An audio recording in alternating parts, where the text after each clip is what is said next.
Let's go. It's already time for us to get into the burning platform, cliffcentral.com, on a Thursday morning. Pumi Mashicho and I here to look after you, and with a couple of guests joining us who will help to explain what is going on, not only in the US midterm elections. The results are coming in. Of course, some places it's going to take a very long time. Other places, it won't take such a long time. But I have a basic breakdown for you, which I'll give to you now. We got Brooks Spector joining us a bit later on, former US diplomat in Africa and East Asia. He's written for the Daily Maverick from its inception. Post-retirement, he's also been a Bradlow Fellow of the SA Institute of International Affairs and a Writing Fellow of the University of Johannesburg's Institute for Advanced Studies. We'll also be joined by Mighty Jamie, who has been a regular on the Burning Platform, someone who is a researcher, analyst, and commentator. We like to hear what Jamie has to say about a whole bunch of things, and this morning will be no different. He will give us some comments on coalition governments. We need to talk about Ekurhuleni in Johannesburg, on COP27 on South Africa being used as a pilot for green energy transition. And I have to say there's so much hypocrisy going on over there. Let me just show you this quickly. This is a map of all the planes flying into Sharm el-Sheikh and around Sharm el-Sheikh. All of these planes making huge carbon emissions. Pumi, I mean, this is like, all these people arriving there by private jet, by massive jumbo jet, by all kinds of other means. Of course, none of them using green energy themselves. It's a big hypocrisy going on there. And of course, it must be giving Greta Thunberg headaches like you can't believe. Here's also a list of the cities, the most polluted capital cities in 2022.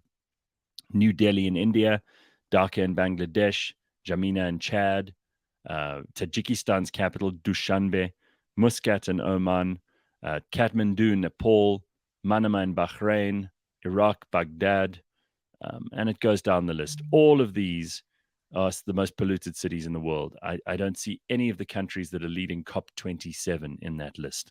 So that should tell you a lot too. We'll get into it, I'm sure. And the worst thing You're a for bit me, soft, Pums. I don't know what's going on there. Your mic levels are Simpu has dropping. been busy working with the microphone. Is this better? Simpu is That's busy, like much better. she, she's Go on. she's organizing. No, what she's organizing, but you know, anywhere you go to in South Africa, we know the biggest problems that we have when it comes to the environment, at least here in our country. And what it is it's access to water, right? Mm-hmm. We know about how much the Kalahari has Mm. grown over the past couple of years, right? So we know that one of the biggest environmental threats we have in our country is desertification. And it's not necessarily kind of energy, green energy or pollution or any of that stuff. But nobody's talking about that. No. Nobody's looking at the answers that we need to really change the lives of South Africans. But hey, our president is over there in Egypt with his begging bowl. Yeah, of course. Or what a wonderful name. Just transition. Just transition to clean energy. That's all a big scam, if you ask me. It looks suspicious as hell. And Cyril's not new to being taken in by these guys. But anyway, we'll get to that with Jamie in a second. Let me just, hey, Jamie, nice you to have you join us this morning. We've got lots to talk about, and thank you for your time as always. Is that your dog in the background? Jamie, let the dog in. No, it's not my dog. Good morning, everyone. It's just the dog outside. All right, let me start off because I got a message from somebody yesterday to please help understand how US government works. Now, I could get Brooks Spector to do this for you, but I'll do a very brief overview because there are a lot of people who are confused by how this works. And in the US elections, you may be confused as to what a governor is, what are the others, the senator, what a representative is. So let me help you understand. So each American state, America is a federation of states. It's the United States of America. So all of the states pretty much run themselves, and in the vision that was outlined by the founding fathers, the states themselves had the ability to run 90% of what went on inside of them. Each state has its own executive function, which is the governor. The governor is kind of a state version of the president. He leads the state. He's got a lieutenant governor who's similar to the vice president, but at state level. Then each state has 2 senators, and they are both at federal and state level meant to be representing the state's interests.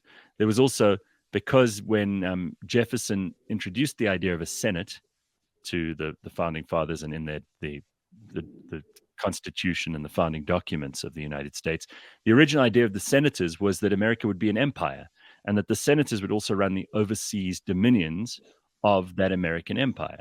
This was 1789, so the world was really just empires and vassal states. That's all there was. And America didn't see itself as a vassal state.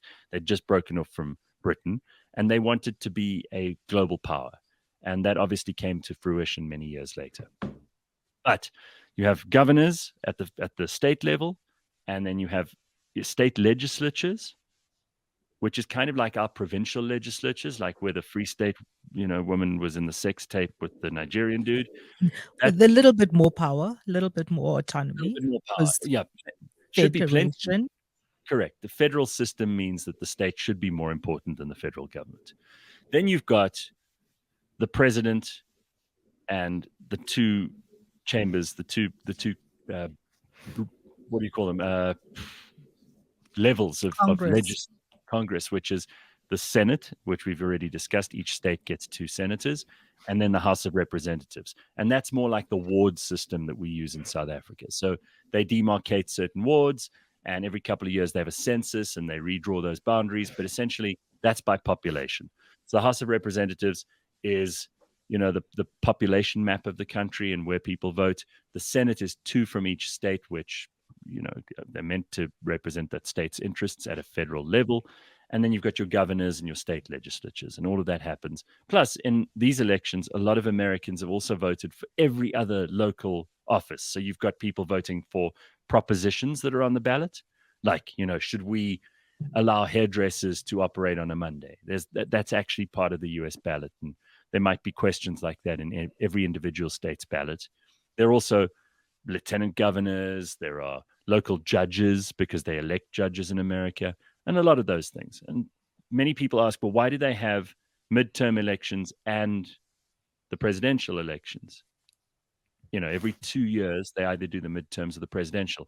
And that's because they've got 2 separate timelines, effectively. Presidents and members of the House sit for 4 years, as do senators. But they've sort of got different timelines. So, for example, in this last election, we didn't have some of the states voting. You had states like Wyoming and Minnesota and Mississippi that didn't vote in the Senate elections this time.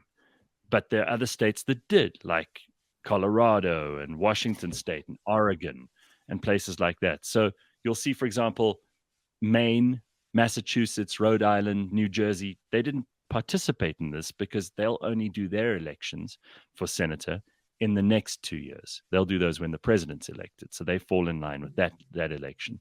And they've basically got these 2 separate elections. So there's a little bit of overlap. They say it's a good system to make sure that there's enough change and that there's enough stability. And if anything, and we'll get into the election results in a moment or two, if anything, this election has proven again that the average American is just desperate for stability and something in the center. They don't want these extremists. They don't want the MAGA Republicans that Donald Trump represents and that Donald Trump's been calling for, because he's had pretty poor results. This was meant to be a red wave. Everyone was talking about that, and it hasn't been. It's been nothing but disappointing for the Republicans. And the Democrats have also had their asses handed to them, because they were meant to be with the president, with a tie in the Senate that Kamala Harris could have broken, and with a majority in the House. They technically held on to all levels of government, and they didn't make it work for them. So this is interesting. We'll get into it with Brooks Spector a little later on. Jamie, you want to comment on it? Because you're obviously looking at the results this morning. What are you most interested in when it comes to the US elections?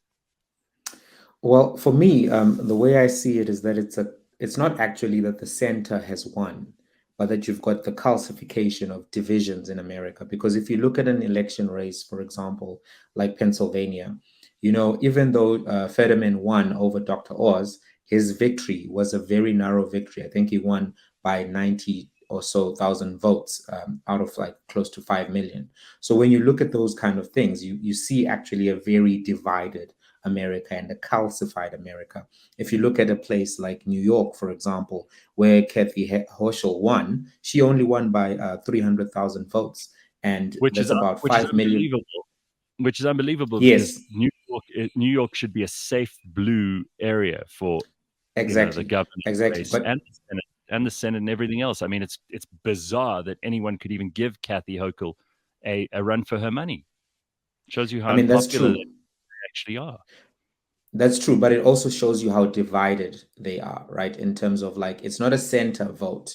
It's like you got one side clearly on this side and another side clearly on this side. And in the last 2 years of the Biden presidency, those divisions have sharpened.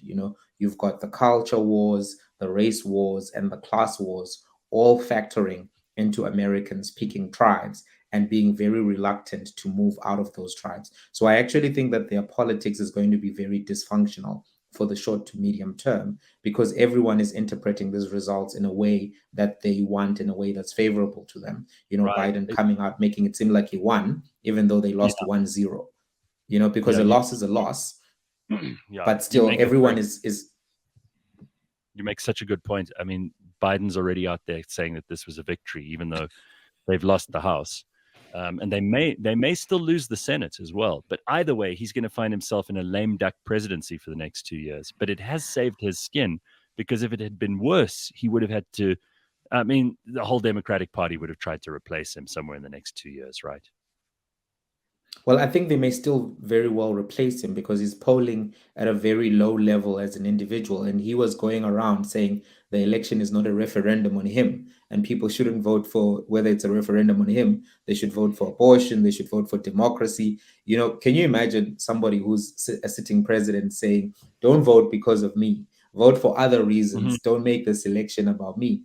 That in and of itself is a clear concession that if you say, yes, it is about me and I'm doing a good job or whatever, then people are not going to vote. So the fact that you had to get Barack Obama, you had to get Oprah, if you look at the close seats where they, like, for instance, in Pennsylvania, they had to get everybody there to try to actually get John Fetterman across the line. And that also shows, the level of desperation. You shouldn't have to go and get every other superstar in your team to get the guy who's supposed to be the main player to maintain his mandate. He's supposed to be able to maintain his mandate by himself. But the fact that he wasn't able to be the guy who's the star of the show also shows you how weak he is.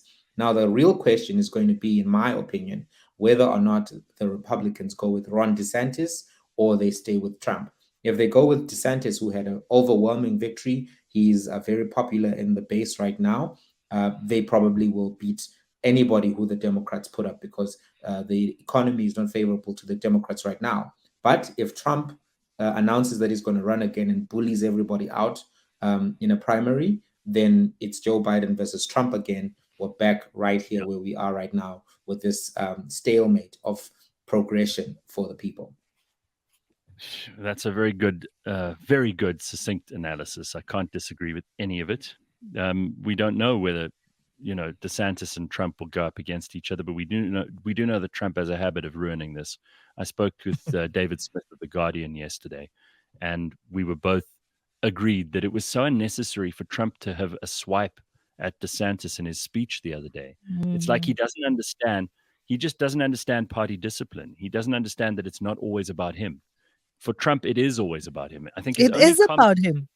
Always. His only comment last night, as the results were coming in, was like to attack somebody who hadn't done very well, who he'd endorsed. He's like, "Oh, but you're a loser. I knew you would lose." It's always about him. It's not about the issues. It's just so unbelievably short-sighted. And that's what we're dealing with. I also think Angus has brought up two things here where he's absolutely right. He says U.S. senators serve for 6 years, which I omitted. I got that wrong. I thought it was 4, but it is 6.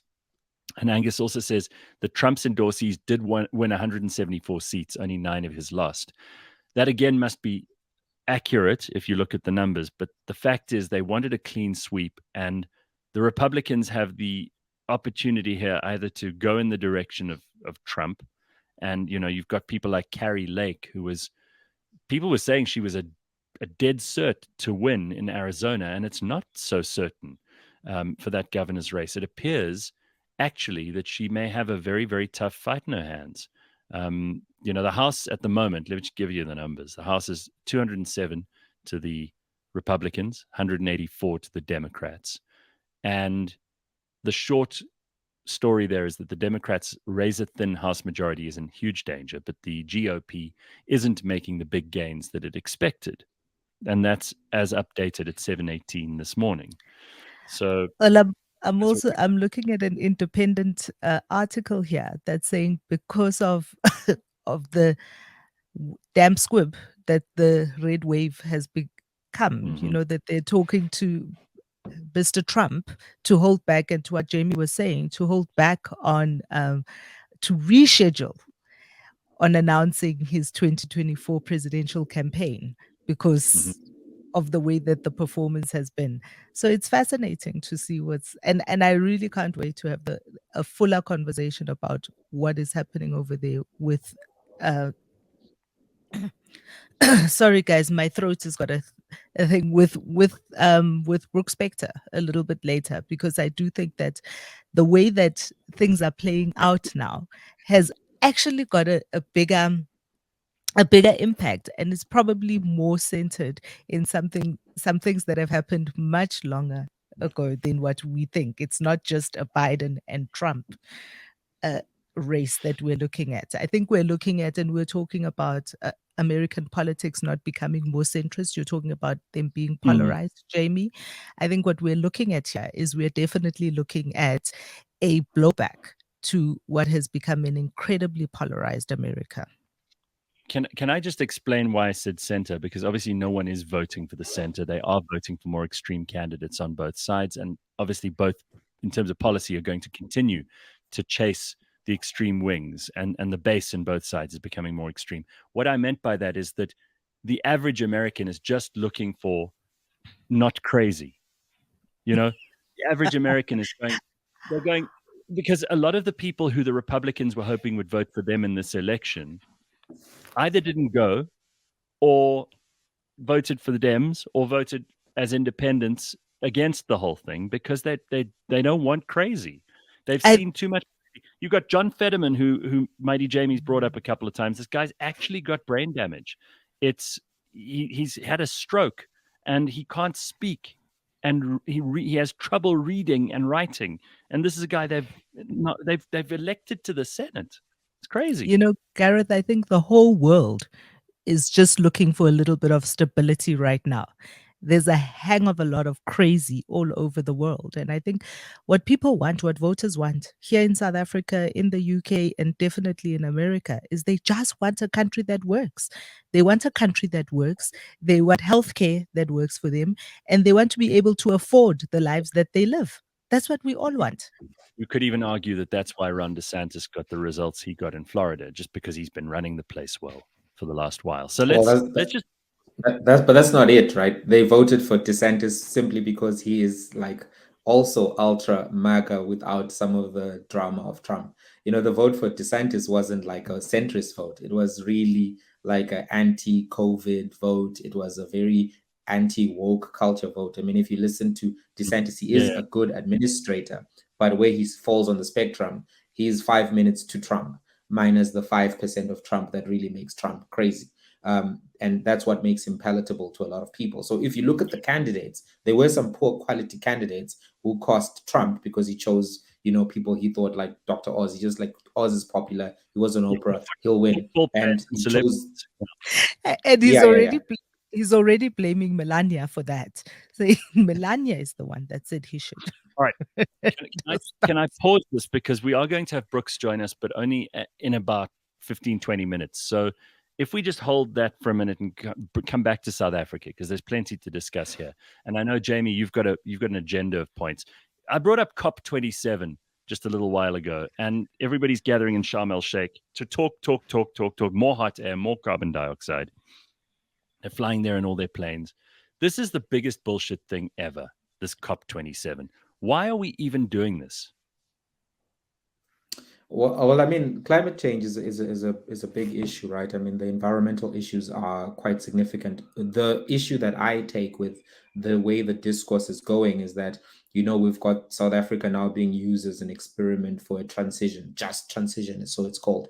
And Africa as a continent only contributes about 4% of global emissions. South Africa is not in a position right now to move away from coal and any other proximate products. We need to be using coal. We need to be using gas. We need to be using all of the things that are available to us. We haven't even industrialized.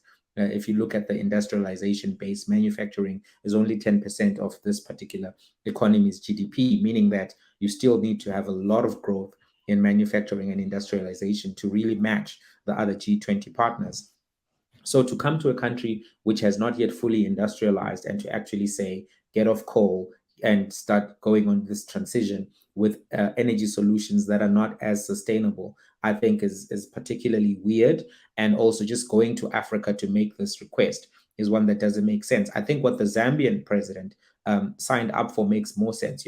Reforestation, that kind of project makes sense. Getting more hydro power support, that kind of support makes sense. But to come to African countries and say, get off coal at the same time while buying coal from African countries, because this is what Germany is doing. This is what a lot of the European countries are doing to kind of deal with the energy crisis that they're facing because of the war. It's weird. You're saying to South Africa, get off coal, while simultaneously saying, give us all your coal. It's illogical.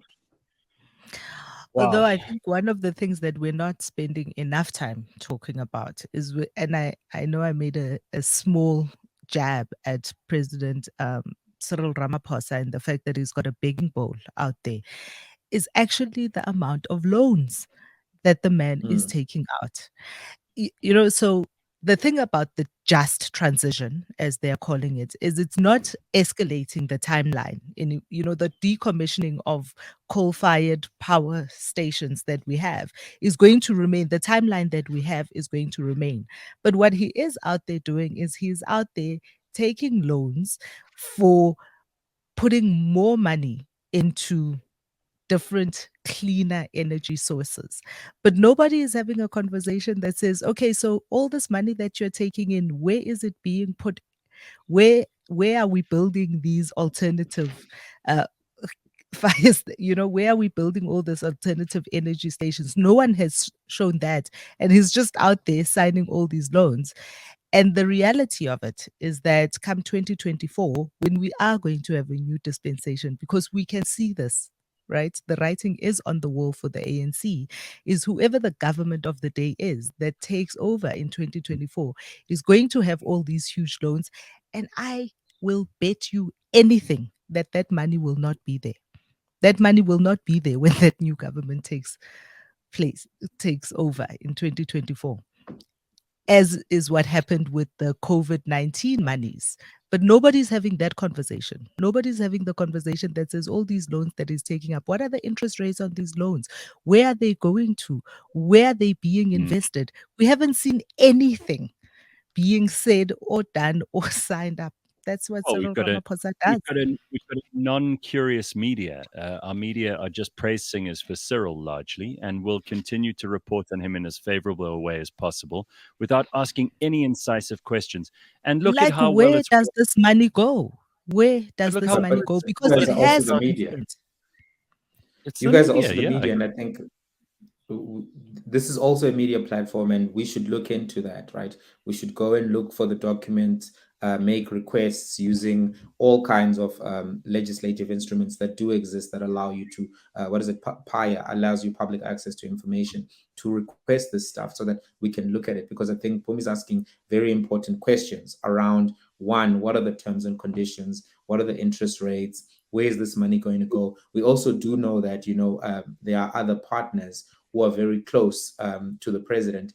African Rainbow Energy and Power is a company that is positioning itself to do a lot of this green energy stuff. and it's also owned by Patrice Motsepe, who's very close to the president. And questions around conflicts of interest also need to be asked, and so that we can make sure that everything that is done in a manner that is above reproach and isn't a cash transfer from the international institutions which give the money into these private companies, which may be proximate to the president, and then the public are left with the bill at a high interest rate. Because this is some of the stuff which has happened with COVID-19, was that loans were taken from the World Bank and the IMF, and then we saw the tender fraud lead to that money, the money that was loaned, ending up in the hands of politicians, but the people who will have to pay that are the taxpayers. And what happens when we owe money with high interest rates? We get inflation, which we're desperately trying to avoid in South Africa, because inflation will absolutely kill those people who still have a little bit of money and will make it even harder for those who don't to be able to borrow.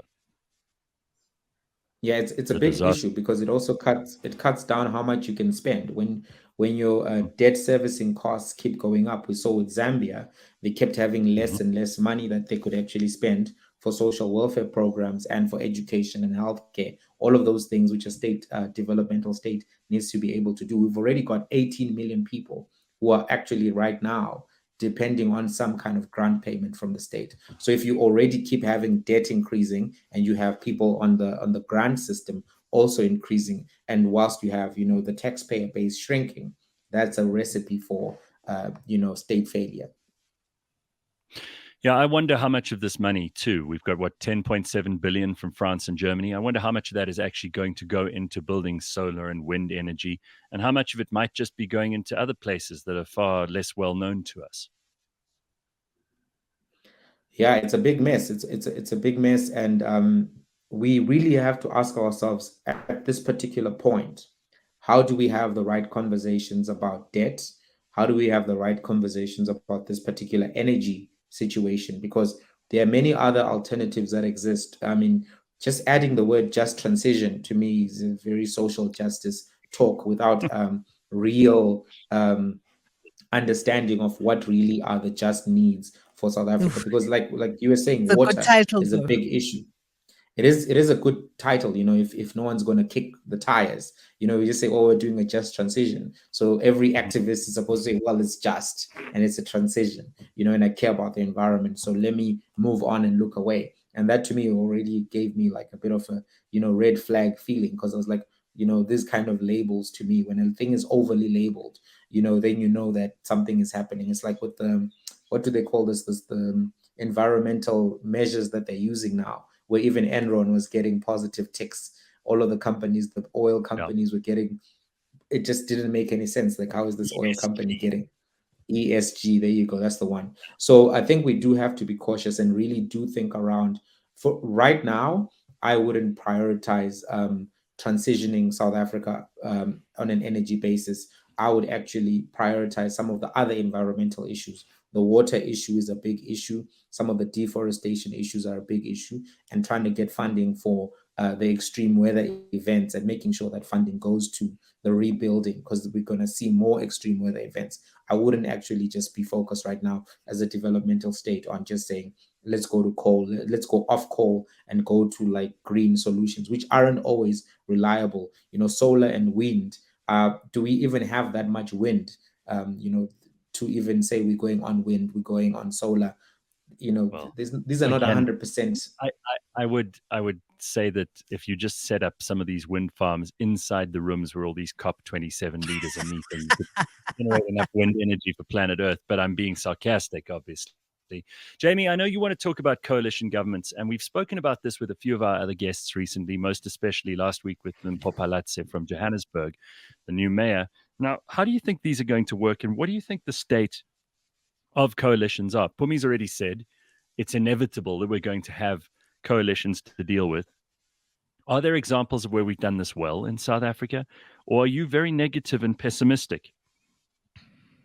Well, you know what? I think we're actually at the very beginning of this particular journey. And now I think a little bit more maturity is beginning to creep into the room. And if I look at the DA, for example, and the way that they were having conversations last month and the way that they're having conversations now, I'm seeing a little bit more of decorum and maturity just creeping in, because at the beginning, they were saying DA-led coalition. Now they say multi-party coalition. There was a lot of shouting and screaming on social media platforms from DA leaders, which was not helpful. But I think the egos are beginning to recede a little bit more diplomacy is coming into the room. And now what I'm seeing is the ANC is the one that didn't do its game theory calculations right, because at some point they were negotiating with the EFF to give the EFF Ekurhuleni and then to take Johannesburg. But those negotiations were, basically, sabotaged by the ANC. And then they ended up basically not getting Ekurhuleni and also not getting Johannesburg, because now they're not going to have the support that they need. So Mpopalat is going to actually, stay on as mayor by all prospects. So I think previously we had this idea that we're a multi-party country, but we had dominant parties. We had the ANC dominating parliament, we had the ANC dominating most of the provinces. But now, we're actually getting into this position now where the multi-party side of things has to kick in. The two worst case scenarios that we must always be aware of: number one, Italy, and number two are Israel. For the, in the last 5 years, Israel has had like since 2019, last, 3 years, Israel has had 5 elections. So now Netanyahu has a bit of a majority, but the fact that they had to have 5 elections since 2019 is evidence that coalitions can break down in ways that are very dysfunctional. And in Italy, I don't think any coalition government has finished a full term of office. So we want to watch out for those two worst case scenarios and move towards some of the stuff that we're seeing in Europe with Netherlands, with Germany, where the coalitions may take a bit of time to set up, but they're very stable. Right now, I think that we are not anywhere close to where we need to be. There's still a lot of dysfunction, but I don't think that dysfunction is going to stay permanent if people become more mature about how they navigate things. But I must say that we're only at the very early stages, and a lot of dysfunction is still in the room. There's a lot of dust in the air, so to speak.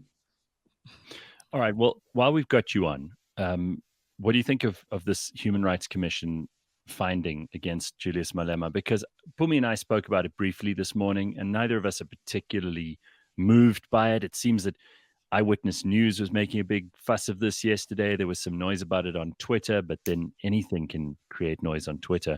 Do you really think that this is important? Is it important that the Human Rights Commission says anything at this point to someone like Julius, who really is he's incapable, just like Trump is incapable of interrupting the midterms? Julius seems incapable of saying things which aren't going to hand some of the EFF's money over to people like AfriForum. Yeah, well, I think first and foremost, just to speak on those comments, there were definitely wrong comments to make. You can't be advocating for the killing of people. You can't be advocating for anything to that effect.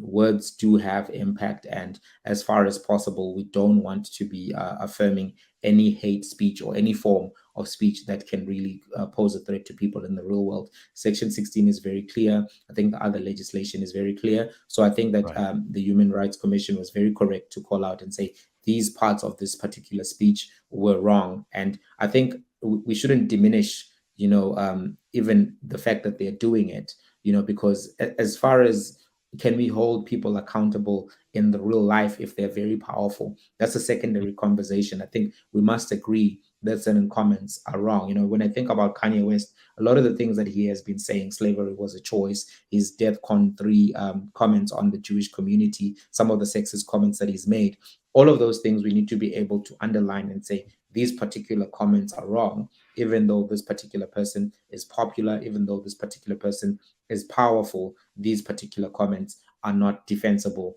and should be called out for what they are. I do think that there's still a contestation around discourse in South Africa, and that contestation will continue. But as far as possible, discourse practitioners should be able to say, these are the red flags, these red cards rather, these are the yellow cards, and this is where discourse happens. Because if we don't do that, I think that the discourse degenerates and we end up having, the kind of discourse which doesn't take us anywhere. So I think there should be more emphasis put on the ruling in terms of just in the general discussion, even though they may not be the kind of consequences people may hope to see, because maybe they will pay the fine, maybe they will retract the statement, maybe they will appeal and lose at another court. But I think fundamentally we have to be honest with each other and say you can't be advocating for people to kill people. You can't be, even if it's in a political context, those kind of words really are harmful and hateful and can be damaging And to the discourse. obviously, the Human Rights Commission only has a certain amount of power to actually enforce some sort of consequence in this situation, and so far people haven't seen consequences because there's all these legal appeals. There's is this, you can say this, you can't say that. We've still got that AfriForum case which has to be settled at some point after their appeal, and it just seems to me that really right now it seems like a free-for-all for a lot of people. You just Well, it is a mentioned bit that of a we it technically is a bit of a legally- free-for-all. yeah But if that there's- doesn't always take a away fun from, fact. if there's it no doesn't take away consequence- from the moral. I agree, but if there are no consequences to any of this, then why wouldn't people just carry on doing what they're doing? Whether it's Julius Malema or whether it's someone who actively goes out and does much worse things and says much worse things. I mean, there's not much worse I can think of than kill people, but it's only a matter of time before someone says that person X is making hate speech comments when they think that they're perfectly entitled to, because they've seen no consequence for people like Julius Malema. Well, to be honest, I think there have been consequences for the EFF. They've paid AfriForum before, right? And I do think that they will retract the stuff and maybe appeal. But I also think we must separate the political comments made by Julius Malema and some of this symbolic stuff like the songs. And, I don't think that there was an honest discussion by AfriForum around struggle songs, the insistence that they were literal, etc., was very ahistoric and not contextual, because we all know that South Africans have been singing these songs for over 50 years, and those songs are part of the revolutionary culture and tradition. But this is totally different to some of the stuff that Julius Malema was saying at that particular Western Cape event. So I think those are different. But in most of those instances, it does look as if the EFF has been willing to comply, even if begrudging and complaining. It's not like they're like ignoring court judgments and not complying with them. They're just not always happy about the outcomes, which is slightly different. Right. One of the things that we're very lucky with in this country so far is that we don't have people who act on these comments. We don't have people who act on this madness. I was just listening to a podcast which reminded me of Timothy McVeigh. Do you remember that name? Oklahoma City bombing. Oh yeah. Yeah, Timothy McVeigh. Sure. Oklahoma City bombing. In that, in America, when they have kind of utterances of this nature, whether it is on the far right or on the far left, what you then see is you see individuals who do actually take up arms, who do put, they have domestic terrorism on this. So here, what we haven't had in this country, thank God, is we don't have people who listen to a Julius Malema at a rally ranting and raving in that manner and then goes out and acts on it so far, right? But the problem with not holding them to account is the fact that you ramp it up enough. You ramp it up enough, you eventually do get to a place where people are inspired to act on these utterances. And for as long as we don't have enough of a hard consequence that puts a stop to this type of utterances, then we are still on a very slippery slope, I think. All right, let's park that because we have Brooks Spector on the line now. Brooks Spector is, of course, a former U.S. diplomat, and he's been in Africa and East Asia. He's also written for the Daily Maverick from its inception. He's a member of the Bradlow Fellow of the SA Institute of International Affairs and a writing fellow of the University of Johannesburg's Institute for Advanced Studies. He joins us this morning to talk election results. Brooks Spector, how are you? And what are your immediate takeaways? Oh, good morning, Gareth. Good morning, the rest of your guests. I hope you can hear me. And if I look a little bleary and sort of unraveled, it's because since yesterday I haven't had much sleep. I got up at 2:30 in the morning yesterday to watch the election returns, and answer everybody and his brother's questions about it. And now I'm up to answer yours. A couple of quick observations. Well, no, it's okay. It's a public service, Gareth. I have to do this for you. Even if I agree or disagree, I still have to do it. Two observations. Republicans generally produce some of the most extraordinarily inept candidates because they were people who swore loyalty to Donald Trump.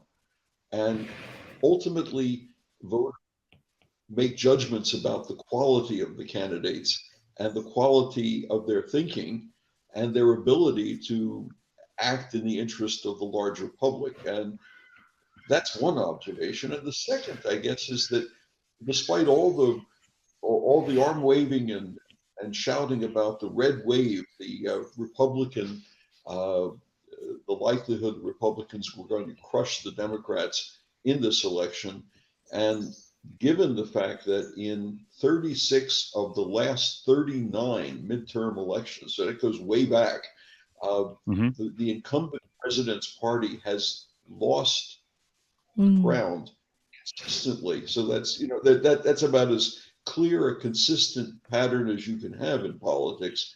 In spite of that, the Democrats held on, and they may yet still contain the Republicans in controlling the Senate, and they'll be within spitting distance of holding the House of Representatives. They'll lose that probably, but be very close.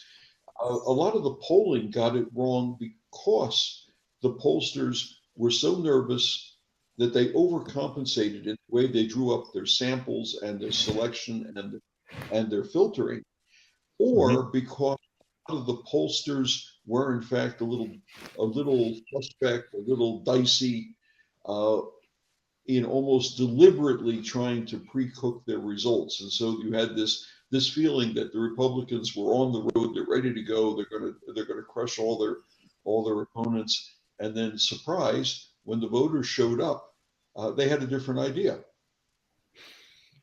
Yeah, I think everybody's looking at this going, we've been fed some pretty poor information, and you've just explained why the pollsters might have got it wrong. But this is good news for Biden. He's been out there already. He said this is terrific. He considers it some kind of an endorsement of his presidency. The Dems aren't in the most favorable position possible.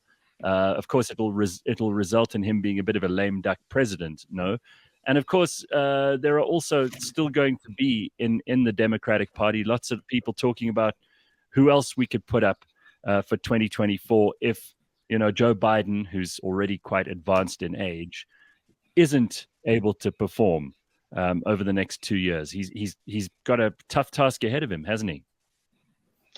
Well, he does, but I think the tougher task is, in fact, that Donald Trump, instead of being the Tyrannosaurus Rex of American politics, he's got, now mixing our metaphors unmercifully, he's proved to have feet of clay and well-baked clay. He endorsed all these folks, and they didn't win. And he ranted and he raved in various speeches, some of which began to border on incoherence. And there are a fair number of people among Republicans, most notably Ron DeSantis in Florida, the governor in Florida, who in a lot of ways was a mentee, if you can use that word, but a smarter guy, better educated, more thoughtful, less personable, perhaps. He crushed his opponent in Florida, and he has now firmly set himself on the course of contesting for the Republican nomination for the presidency in 2024. There are lots of other Republicans who want that nomination too, and they're all going to have a chorus, a very steady chorus that says, "Thank you, Donald. You've set a path. You've cleared the forest. You've opened the way for the sunlight to stream in. Yeah. But it's time for you to let the new generation come along. New generation in their 50s and early 60s, mind you, but new generation. And that will trigger in the Democrats precisely the thing that you're talking about. Excuse me, Mr. President, sir, but have you thought about what you're going to do with the rest of your life? And the problem there is that the Democrats' bench is pretty thin, and there are no really obvious people to step up and say, thank you very much, Joe, but it's time for the next generation among us to take charge. With the exception, and I just tossed this name out because you may never have heard of him, a fellow by the name of Gavin Newsom. Does that ring a bell? He's the governor of California. Well done. You get 2 points. California is the 6th largest nation economically in the world, remember, and it's got 60 million people in it. And Gavin Newsom has proved to be a rather adept governor, and you're going to see a lot more of him in the next year or two, because he certainly will want to position himself to say, I could be the alternative. Now you may say, wait a minute, there's this Vice President, Kamala Harris, and Gavin Newsom will say, she's a lovely woman and I supported her when she ran for Vice President, but I think it's my turn. And so you're going to have a change in political faces in America over the next 2 years, people that foreigners are perhaps less familiar with than the names that they have become either comfortable or excruciatingly painfully aware of in American politics. And we're going to see these folks fight it out. Brooks, speaking of names that we have known for a long time, what about Miss Pelosi? When will the time come for her to be put out to pasture? Because, I mean, I think not only is Joe Biden quite old, she too, sitting there in that position, is quite old. Where is, in the Democrats' part of life, more interesting, more vigorous leadership going to come from? Do they even have it? Well, when I'm 80 in 7 years, I hope I have the energy and stamina that Nancy Pelosi has, first of all. She always looks composed, and she always looks like all the pieces are in order. And as far as I can tell, her mind is as sharp and as politically adept as it's been for forever. I mean, she learned politics as a child. Her father was mayor of the city of Baltimore when she was a kid.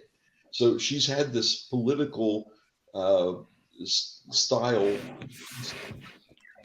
but she's already made choices about thinking that maybe, just maybe, she doesn't want to be Speaker of the House or come to that minority leader in the House after this time around. It is possible that she might not even put her hand up to say, all right, come on, vote for me one more time, because although she will have won her seat with very little effort, not even breaking a sweat, and she'll be back in Congress, there are a lot of younger members of the House of Representatives among Democrats, all of whom would like that job. Just think of it this way. Everybody who gets elected to the Congress, whether it's a House of Representatives member or a senator, they all think they were born to lead. They all think that they could be. They all think that they certainly could be the head of their party in the respective House of Congress that they're in. Otherwise, they wouldn't have run for office in the first place. I mean, humility, is not one of the virtues of people in Congress. And that maybe that's as it should be. But I suspect that if the Democrats do not have a majority in the House, which is likely now, perhaps 5, 6, 7 seats light of a majority, Pelosi will say, all right, I'll do one last stint, and after that, let's get ready for others. And there are a fair number of people, because they'll have 200 members plus in the House of Representatives, and there'll be a lot of people to pick from, newer members. You look at the Democratic delegation that's going to be in Washington come January for the House of Representatives. They even have somebody who is just barely old enough legally to take the oath of office. A young Wow. man who was 25 years old who won his district handily. So there's talent that's going to push through in a political sense, whether it's in the sense of being in charge of the ship of state. That's a different question. But certainly, there are a lot of people who will want that job, and when they're in the opposition, it gives them a little more freedom of movement too. Jamie, I'm sure you've got a couple of questions for Brooks. Can I go with one more quickly before I hand it over to you? Brooks, what about these really interesting close races? I mean, we're looking at Georgia, we're looking at Arizona, and I do want your comment on New York, because New York is a blue state through and through. I mean, we haven't seen a red governor of New York, or a red senator from New York, or even a lot of House seats from New York going red for a long, long time. It's a close run thing there. Must have been a bit of a fright to many people in the Democratic Party that, that the race came down to such a close thing between Kathy Hochul and Lee Zeldin. Any comments on that? And then those close run races? Yeah, well, the race for the governorship in New York is in a way an outlier. Remember, the current governor, Kathy Hochul, she only just took office when Andrew Cuomo had to vacate quickly for a whole range of reasons, not least of which is affections toward members of the opposite sex. And so she'd barely been in office. I'm being very gentle. It's a family show, right? We're on radio. You can be honest. Okay. Pushed his affections upon members of his staff in ways which most people didn't like. So she took over, and it's only been a year or so she really didn't have a chance to establish herself as the boss in New York politics. And Lee Zeldin ran a really tough, strong campaign, and he's been a fixture in New York politics for a long time. So his name recognition was not light. It was well known. She got some of the hangover from people who were just a little tired of Andrew Cuomo as well. But it is true that there are a number of seats for the House of Representatives that went to Republicans, partly because the state had been redistricted. That is, the borders of the constituencies had been redrawn. The population had not kept pace with other states that had grown. So the number of House seats actually is I think one less than it was previously. And as a result, there were some fairly intense fights between sitting members of Congress who had to figure out who was going to get which district. And there's also the long time sense that upstate and downstate are different in New York. I mean, downstate, as in New York City and parts of Long Island, are Democratic, and upstate, the smaller towns and cities throughout the rest of the state, are Republican. And pressure was on. But to remind you, Gareth, you should remember these names. George Pataki, he was a Republican governor of New York. And Nelson Rockefeller was a Republican governor of New York for ages. And Jacob Javits was a fixture in the Senate as Republican for forever. Javits looked more like a Democrat than he looked like a Republican, but never mind. And Mayor Koch in New York was also Koch, and Giuliani as well. I mean, Giuliani, who's now infamously tied himself to Donald's legacy, but he was a Republican. So, all right, Jamie, over to you for the last few minutes of Brooks. Yeah, my question is really around these big states, the swing states, Georgia, Pennsylvania, Arizona. When I look at even where the results have been called, it's 52%, it's 51%, it's just 50%. In Georgia, you've both candidates under 50%, but very, very close to each other. That indicates to me that America is very divided, actually, and that it's not this particular election hasn't resolved the division, more calcified the division. I wonder what you think about that, Mr. Spector. Yeah, well, partly, I mean, the country is divided, but it's divided on more than just the division between Democrat and Republican. There are geographical differences. I mean, it's a big country, um, and as a result, even within states, big states that you're talking about, there is a real difference between, say, the city of Atlanta, which is a large, significantly black majority city, its surrounding suburbs, which are still substantially white, and the rest of the state, which is largely, but not completely, small town, small city, white, and Hmm. increasingly Republican. And then in a state like, say, Arizona, Maricopa County, and which includes Phoenix. Phoenix is the fastest growing city in the United States, and it's about 70% of the population of that whole state. But the rest of the state is startlingly different in political coloration and values, or whatever you want to call it, than Phoenix itself is. But then it's not simply divided black and white, or liberal, conservative, or Republican and Democrat. Remember, too, that the fastest growing minority populations in the United States are Hispanic Americans, some of who are themselves divided among several different communities. Um, I mean, people talk about Florida and they sometimes forget that in a lot of ways, Florida itself contains five very different kinds of historical, geographical, ethnic communities.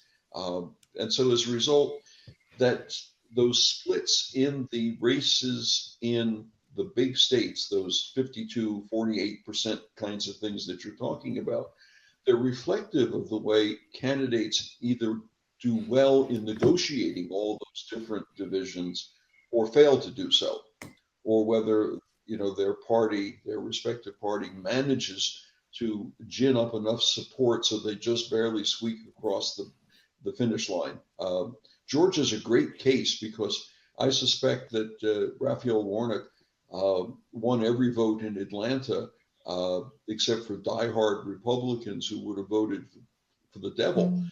Um, Outside of Atlanta, the story would have been a little different.